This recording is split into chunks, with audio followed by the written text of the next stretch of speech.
யாதவாபியுதயம் சர்க்கம் 2 ஸ்லோகம் 38. சுவர்ண பீதாம்பர வாசினி சா ஸ்வதாம சஞ்சாதித சூரிய தீப்திஹி உபாசனீயா ஜகதாம் பபாசே முரத்விஷோ மூர்த்திரிவத் விதீயா. சுவர்ண பீதாம்பர வாசினி சா ஸ்வதாம சஞ்சாதித சூரிய தீப்திஹி உபாசனீயா ஜகதாம் பபாசே முரத்விஷோ மூர்த்திரிவத் விதீயா. முந்தைய ஸ்லோகத்தில் சாயம் சந்தியையின் வருகையை வர்ணிக்க ஆரம்பித்தார்.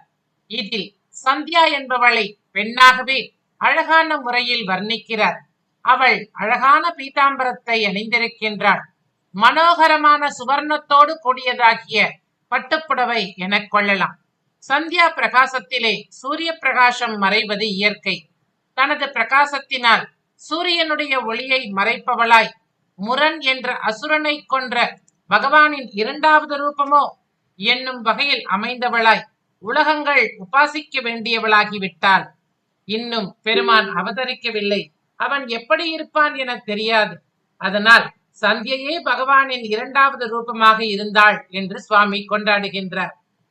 சுவர்ண பீதாம்பர வாசினி சா சுவர்ண பீதாம்பர வாசினி சா ஸ்வதாம சஞ்சாதித சூரிய தீப்திஹி ஸ்வதாம சஞ்சாதித சூரிய தீப்திஹி உபாசனீயா ஜகதாம் பபாசே உபாசனீயா ஜகதாம் பபாசே முரத்விஷோ மூர்த்திரிவத் விதீயா முரத்விஷோ மூர்த்திரிவத் விதீயா.